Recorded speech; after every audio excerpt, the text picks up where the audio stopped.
how to stay calm in the middle of a crisis, how to deal with everyday stress, how to improve your health despite aging or other stressors of life. Well, as you know, I found the answers on these questions in yoga. Hello, my name is Bibi. I'm a certified Iyengar Yoga teacher, and today I'm speaking on behalf of the Iyengar Yoga Association of Vancouver.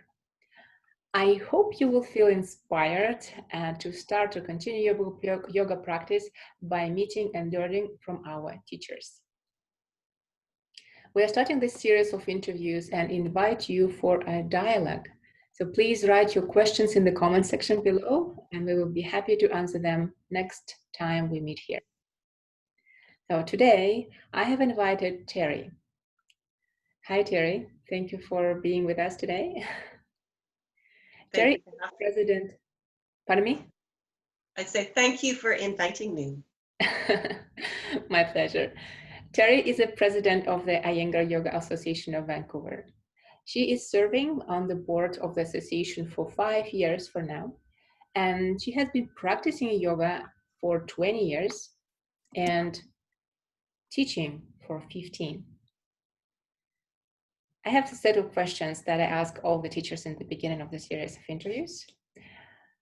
Let's start from the very beginning. So for all of these years of your teaching, why you think people come to yoga studio? What problems they seek to solve or needs to solve? I think that's, everybody is different in the reasons why they come. I think a lot, it first is initially for a physical, whether it's to become more flexible or that they have a condition that they want to deal with, they're improving their lifestyle. So a lot of it is on the physical, but I think on a bigger level, we're all searching for that who are we sort of answer, and yoga is a place that you can find that as well. So I think people come for different reasons.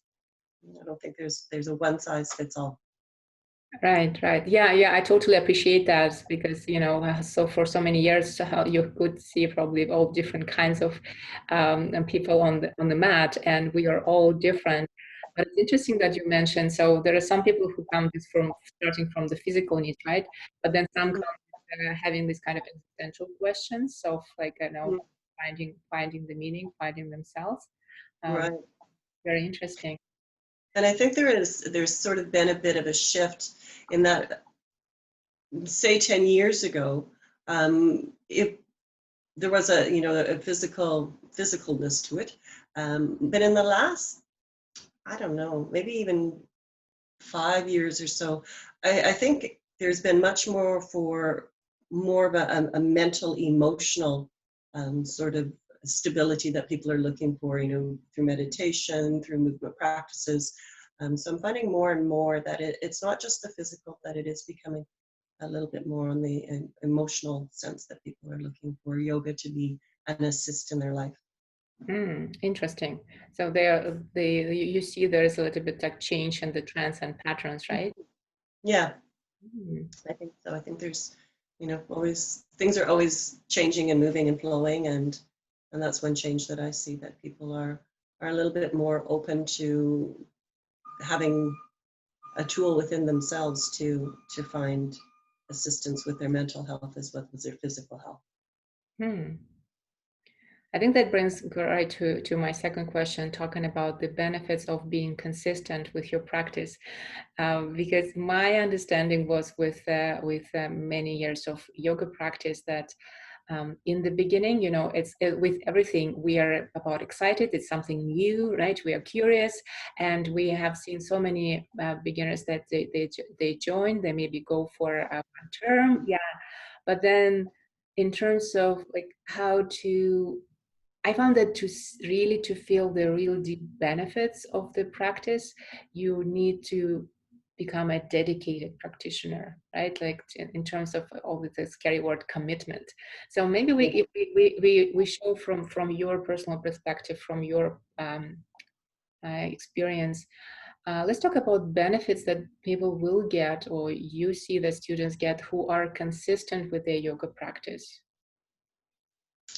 I think it's with everything that you do with consistency, with regularity, that you will improve. That's anything you study, that's kind of the outcome of a consistent, regular practice is you will evolve, you will grow, you will become better. So I don't think that changes. The subject doesn't change that. It's that consistency to doing something will always progress you along. So, I guess probably using yoga, I would say inversions are kind of a big one where at the beginning, maybe somebody sees somebody doing a handstand or, a headstand or something, and that's just like, whoa, that's for others, that's not something that I do. But with a consistent, regular practice, and as you gain the stability and you have the maturity, you one day, you're doing a headstand and you're doing handstand, and those can be quite, when somebody does their first inversion, it's quite exciting for them. It's quite like, I didn't know I could do it, and I can do it.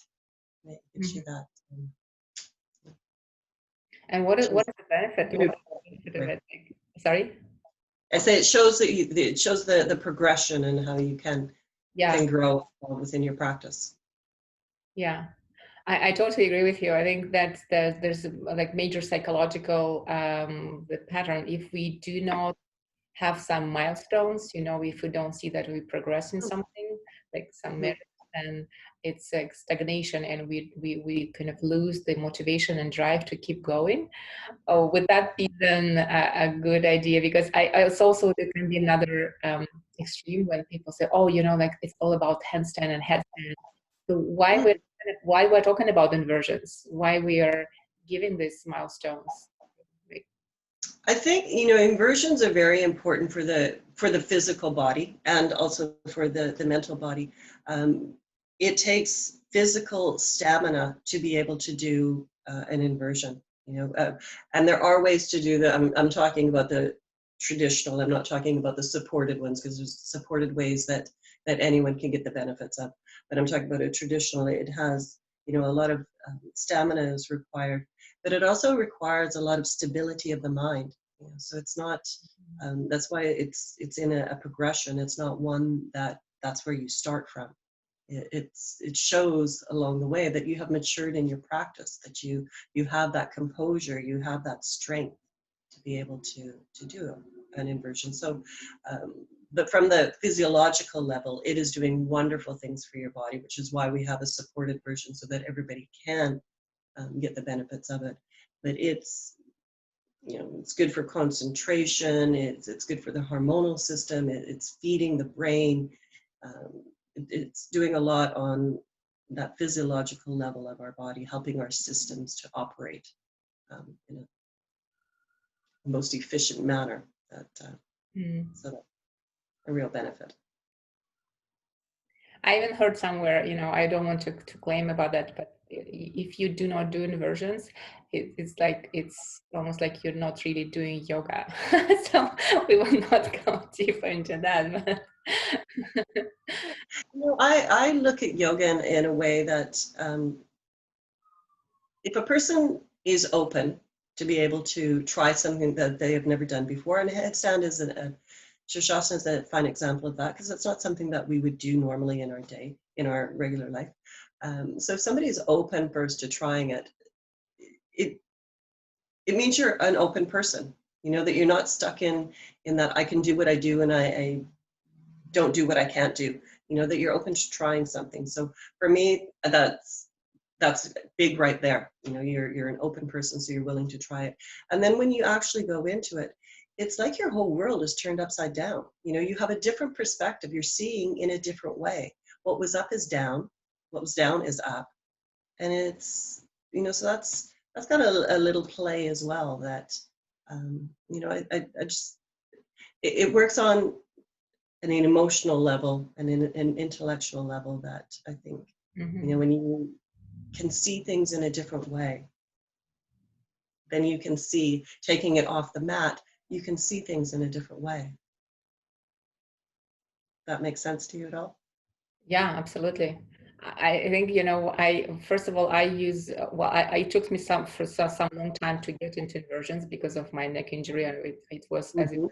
journey.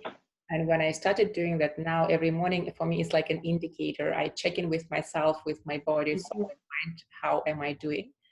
And Yes. and then also that I started smiling because that's exactly what I also would do if I would get mentally stuck in some, you know, problem. You cannot really solve the problem. I would just go into the headstand and say, okay, how can I see the situation from a different Perfect. perspective? Yeah. Like, let's Yeah. turn everything that I'm looking at from my perspective upside down and see how it will look like. And it also makes you very, very present. You know, you can't be thinking about your lunch. You, if you're in headstand, for example, I have to be present. I have to be there, or I'll fall over. So it has a way of really, you know, bringing you to the moment. You're here, you're now. So problem solving would probably be you know, do a headstand and then think about the problem. How does it change from when the problem before you went into headstand? It'd be an interesting little Mm. sequence to figure to see if there is a change. You know, you think about uh, something that's happening, go into headstand where you've created some space because your mind isn't going to be processing that anymore. And then you come out and go, how do I see it differently? What did that help me to see in a different way?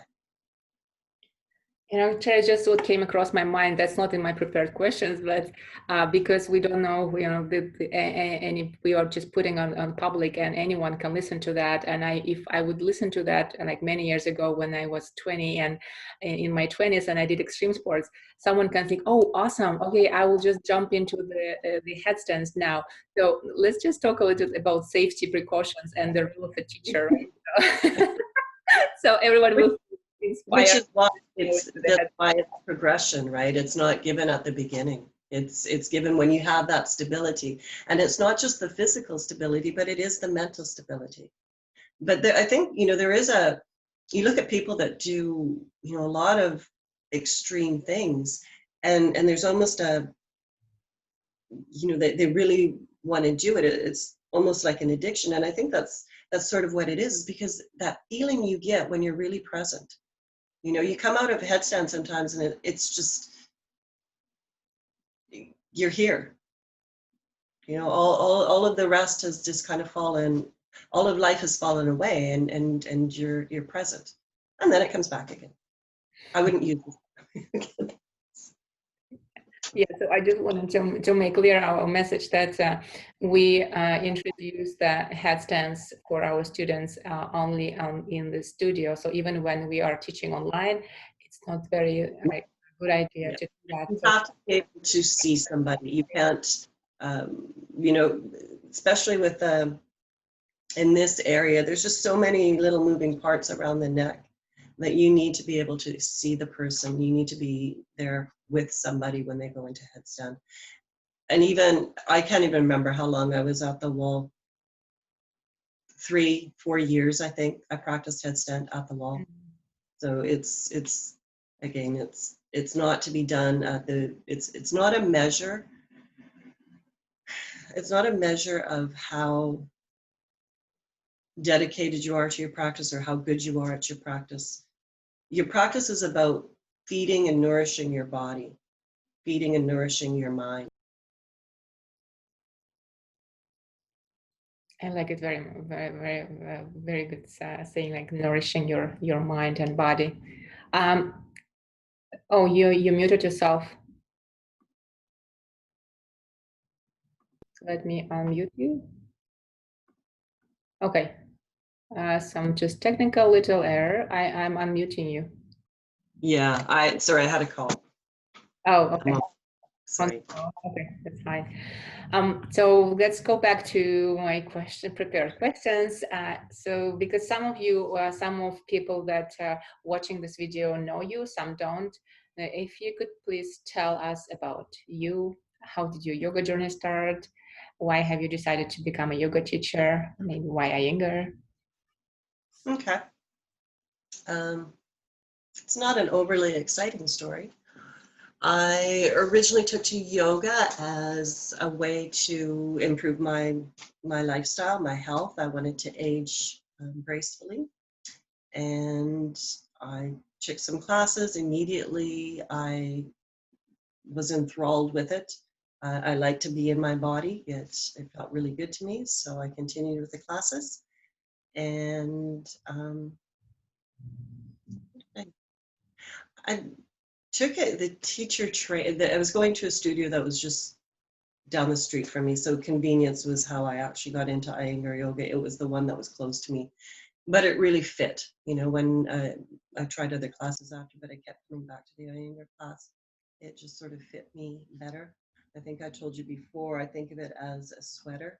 So I put on a sweater, and that sweater just fit me so perfectly, and it kept me warm. And I would sometimes put on a different sweater, but I don't know, I still kept coming back to that sweater that I love the most, and that was the Iyengar practice. So in order to learn more, you know, so it was out of curiosity mostly that I took the teacher training, because I wanted to know more about this practice that was making me feel so good. So at the time that I started the teacher training, I was having a very, I was in a situation in my life that I had no control over, and it was very difficult to accept that I had no control over it. And I found whenever I went into that yoga class, it was the only time that I wasn't ruminating about what was going on and what may happen or not happen, and all the myriad of ways that my mind could take me. And so at first it was just, you know, I like being on the mat for that because it was peaceful. It was the time that I became peaceful within myself. And I'd always have this, you know, joyous feeling when I would leave the class. And then, you know, of course it would dissipate and I would go back. And so I was just curious, and it's like, why? Why does it happen with this, but it's not happening when, you know, I go to the gym or I do other things? So I started the teacher training to kind of uncover a little bit about that, and you know, the Ayurveda, the study of life. And so I have a better understanding of Terri, you know, the label I carry, Terri. So, and why teach it? Because it did so much for me. You know, so if there is somebody that I can help, as it did for me, to realize that I am not my mind and that I control my thoughts and that I can get space away from it and I can have peace inside of me, you know, then that would be a wonderful thing. Because I think where, you know, this pandemic has shown how unstable everything that we thought was permanent, there's nothing that is permanent, and this has really shown it. There is instability all around us. You know, health can go at any time, your work can go at any time. There's just no stability, and that has to be from here. So if you you know, I like images.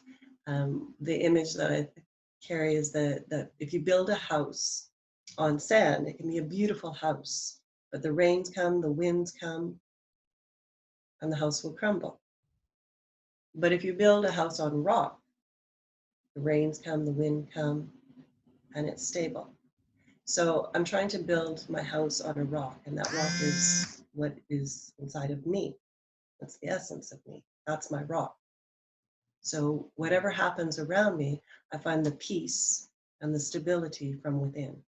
And through yoga, I have been able to find that. So I would like to help be a guide to maybe help somebody else find that peace inside. That really resonated with me, that when you said that you felt on the mat differently when you just joined the yoga class. Mm-hmm. By chance, that's really practicing what we just explained was mindfulness, right? This is what people are talking a lot about now. It just became such a buzzword, but this is what you experience. It's not what you are talking about, what you are thinking about, that you are being mindful. But you are But I experiencing. was. You're in your body. What's that? I say you are, when you're on the mat and you're in your body, it's a mindful practice. It's a mindful moving practice. Yeah, exactly. Yeah. And the And so what's that? Sorry. I was going to say, and you're exactly right. I had no idea that that's what it was. I just felt good. And then after study, it's like, oh. I remember one time too, I had very early, taking this class, in teacher training, taking this class, and I think we were doing, I think it was downward facing dog. But anyway, I was doing this pose, and all of a sudden I started to cry. And I'm not a person that really cries. And I'm like, that's strange. So I go to the washroom, I pat myself up, I come back out, downward facing dog. And again, these tears come. And so I was talking to the teacher at that time, and I said, it's kind of weird. Like, I don't feel sad. I'm not sure why I'm crying like this. And she said that, emotions can get stored in the body. And so I just had a release of some stored emotion. And I went home that night and I just cried so hard. And I've never cried since in downward facing dog. It was only that one time, but it just washed it all away. So it was kind of an intriguing experience for me at the time to be like, oh, but somehow, the lock deep somewhere just turned the right way and it got unlocked and out it came. So if you're courageous enough to discover something in yourself that you have never didn't have an idea about yourself, come to yoga class and start practicing yoga. And that was also, a very deep practice. It's not, that's why it never happened. It never happened in a regular class, but within the teacher training, and you're really delving into things and really examining, which is what yoga it's to be about, is the self-study. So you study yourself, your emotions, the physical, how you are on the mat, how you are in the world. It's all about the self-study. For sure. Terri, I will ask you a very last question. If you would be asked to give only one advice to our audience listening to us, what would you say?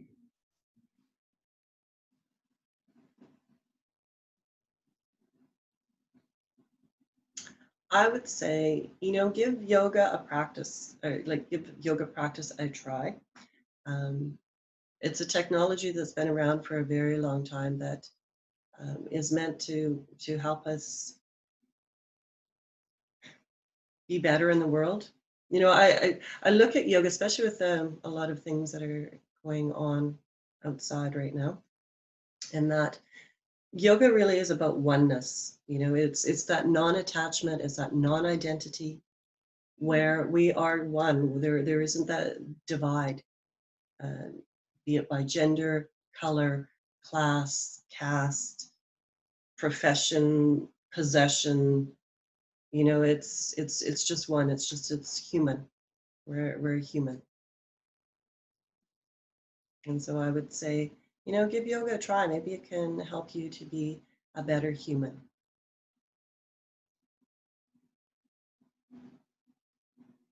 For sure. Terri, let's finish on this, and I on this question, and because, as I said, I would like this to have as a beginning of a dialogue to maybe with our conversation, for people listening to trigger questions, and they will write down something in the comment section below, and we will come back and we will have another dialogue. So please subscribe to our channel, stay tuned, and thank you very much for listening. Thank you very much, Terri, for your time. Thank you, Bibi. It's lovely to see you.